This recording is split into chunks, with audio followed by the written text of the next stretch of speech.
Comenzamos semana y con nosotros el abogado y notario Ángel Pérez García. Está muy interesante la colaboración de hoy porque nos va a hablar del poder o de la carta poder. Hoy que está el trámite del canje de placas y que mucha gente necesita un poder para poder hacer el trámite, creo que esta colaboración va a ser de mucha utilidad para todos ustedes. Para cualquier operación que no hace el propietario, puede hacer un poder y lo hace una tercera persona.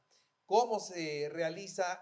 ¿Qué requiere un documento para estar correcto, para ser legal? Bueno, pues aquí está con nosotros el abogado y notario Ángel Pérez García. Angelito, ¿cómo estás? Hola Carlitos, bien, bien, muchas gracias, buen día.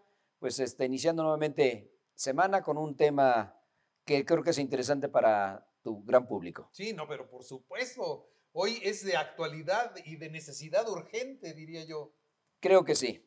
Pues entramos en materia. Mira, eh, nuestro Código Civil establece una serie de particularidades en lo que se refiere al mandato. Mandato no es lo mismo que poder. Nuestro Código Civil establece mandato y así lo estableceremos. En una cuestión de enfoques porque poder y mandato no es lo mismo. Hablaremos en este momento de manera similar para evitar confusiones. ¿Qué es el mandato? ¿Qué es el poder? Es un contrato por el cual el mandatario o podernante se obliga a ejecutar por cuenta y nombre del mandante o solo por cuenta de éste los actos jurídicos que le encargue. La palabra mandante o mandatario, recordemos que inclusive lo utilizamos en nuestros gobernantes. El primer mandatario de la nación. ¿Quién ordena? Ordena el pueblo y el mandatario obedece. Así debería de ser. El pueblo es el En que, teoría sí es, en teoría sí es. bueno, realmente las condiciones, mandante y mandatario, y hasta decimos, el primer mandatario del Estado, el primer mandatario de la nación. Entonces, ellos son los que tienen que efectivamente obedecer los designios del pueblo, no el pueblo los designios del gobierno. Pero esa es otra Sí. materia. Entonces, la palabra mandante y mandatario surge exactamente de un poder que se otorga a una persona para que ejecute actos por cuenta propia o por cuenta de la otra persona. Ahora, ahí entrando en materia de lo que está hablando Carlitos, ¿cómo se puede otorgar el mandato? Puede ser verbal o puede ser escrito. El mandato verbal se encuentra otorgado solamente a la palabra con y sin testigos. El mandato por escrito se puede otorgar mediante carta poder simple, sin estar ratificado ante notario, siempre y cuando el monto del negocio para el que se otorga no rebase el equivalente a 10 veces el valor de la unidad de medición y actualización.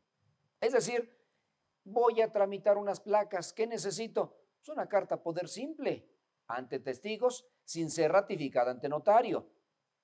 Cuando la carta poder se otorga no en escritura pública, sino simplemente se otorga ante testigos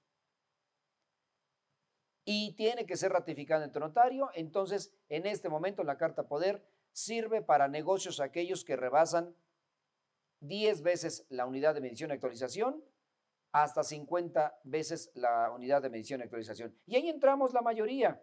Alguien va a recoger un título profesional porque el hijo no se encuentra aquí en la ciudad de Puebla y tiene que ir a recoger en la Secretaría de Educación Pública para efectuar determinados actos que no tienen cuantía. Una simple carta poder de esas que venden en la papelería o ante notario se puede otorgar cuando el negocio exceda de 50 unidades de medición y actualización.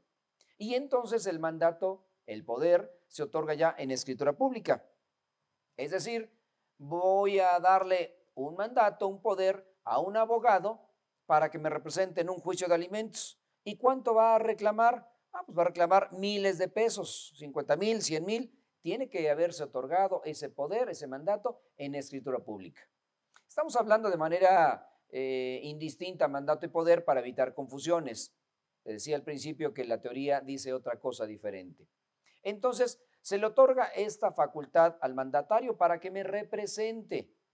Y entonces, tomamos en cuenta estas circunstancias y primero es una carta poder simple, Primero es verbal, carta poder simple, después simple con testigos y carta poder ratificada ante notario.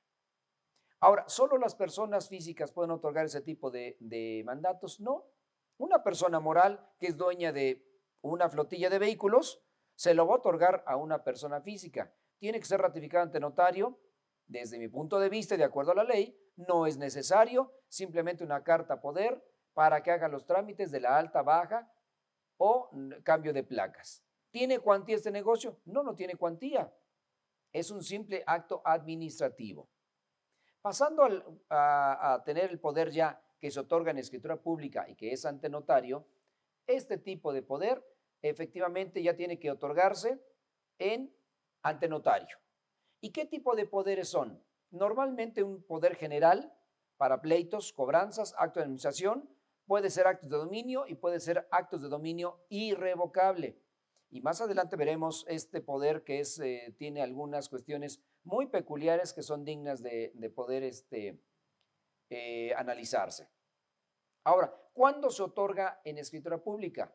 Cuando el interés del negocio exceda de 50 veces de la unidad de medición y actualización, cuando sea un poder general para pleitos, cobranzas y actos de administración, ya no estamos hablando de una cuantía. Rebasamos esa cuantía y simplemente el poder tiene que otorgarse ante notario. Cuando también es general y ante notario, cuando en virtud de que el poder que se va a ejecutar por parte del mandatario a nombre del mandante contenga algún acto que conforme a la ley pueda constar en escritura pública. ¿Qué significa esto? Voy a demandar un juicio de desocupación por terminación de contrato a una persona. ¿A quién le voy a dar el poder? Se lo voy a dar al abogado para que lleve a cabo todo el juicio correspondiente y yo no me presente ni siquiera a hacer la declaración de partes, a absolver posiciones, etcétera, porque estoy enfermo, porque estoy impedido y por esa razón tengo alguna razón importante de peso para otorgarle una facultad a determinada persona que me represente. ¿Cuándo se otorga el mandato también? ¿Cuándo? ¿En qué casos? Cuando me encuentro imposibilitado o estoy fuera de la ciudad. Una persona que se encuentra fuera del país, es decir, Estados Unidos, que es muy común, tiene problemas en su terreno que ya se lo invadieron, tiene problemas porque no lo ha escriturado, tiene problemas, tiene problemas. ¿Qué le va a hacer? Pues va a ir con el cónsul del lugar donde se encuentra, que hace las funciones de notario, y esa persona va a otorgar el poder con esas facultades para poder iniciar el juicio, terminarlo, concluirlo, ejecutar y recuperar su terreno aquí en la ciudad de México. Puebla, en México. No se encuentra aquí y el caso es de muchas personas que se encuentran no legales en Estados Unidos y entonces tienen que acudir ante el consulado que hace las veces de notario público. Ese notario lo envía por mensajería, no necesita estar ni apostillado, porque recordemos que quien otorga, ante quien se otorga ese poder, es un funcionario que ejerce las funciones de notario público, es una extensión de México. Por tal motivo, no es necesario que ese sea legalizado o apostillado para que surta efectos ese poder aquí en México. En fin, una gran cantidad de circunstancias que se pueden presentar al otorgar diversos poderes. ¿Tienen que rendir cuentas? Claro que tienen que rendir cuentas. El mandatario tiene que rendir cuentas al mandante. ¿Qué pasa si fallece? Pues simplemente puede rendir cuentas al mandante si vive o hasta los herederos de quien está otorgando ese mandato. ¿Cómo se termina ese mandato? ¿Cómo se acaba? Primero, en algunos estados de la República los mandatos tienen cierta vigencia, cierta duración, 1 año, 2 años, 3 años. Aquí en Puebla ningún mandato tiene una duración, es decir, lo otorgo y es por toda la vida, pero puede limitarse a 1 año, a 2 años y yo les aconsejo que efectivamente ese poder sea un poder especial. Si es para determinado asunto, no sea un poder general, sino sea un poder especial para determinado asunto. ¿Cómo se termina? Por haberse concluido el asunto para el cual fue conferido. ¿Cuándo se termina la función de nuestro primer mandatario? Pues a los 6 años. ¿Cuándo se termina la función de nuestro primer mandatario del Estado? Cuando termina su ejercicio. Entonces, ¿cuándo se termina? Porque yo también se lo revoque. El mandato se puede revocar. Simplemente ya no quiero que sea mi abogado, ya no quiero otorgarle ese poder y se lo puedo revocar. por la renuncia del mandatario. También la renuncia puede renunciar y efectivamente ya no dar cabida a que siga siendo nuestro mandatario. Por incapacidad y por supuesto por la muerte de uno o del otro. Se muere el apoderado, pues ya no hay manera de poder continuar con ese mandato. Esas Perfecto. son las Entonces, a ver, generalidades. para efectos de lo que hoy está ocupando a mucha gente, para las placas, ponme un ejemplo rápido. Las placas no tienen una cuantía y entonces con una simple carta poder ante testigos es suficiente para ir a hacer el canje de las placas. ¿Ante testigos frente a un notario o no? No, ante testigo nada más, sin ser ante notario. O sea, yo hago una carta, ¿esas las venden? Las venden en la papelería, hay modelos en internet, la puedo decir, la puedo mecanografar y decir que efectivamente le otorgo un poder a Carlos Martín para que vaya en mi nombre de representación y tramite la baja de mis placas de tal vehículo y le entrego todos mis datos. Por supuesto, lleva mi identificación. Sí, es muy simple. Entonces, con eso, Es suficiente. una tercera persona puede hacernos el canje de placas. Así es, otorgando una carta poder simple ante testigos, sin que comparezca ante notario. Muy bien. Pues, Angelito, vaya que es de utilidad.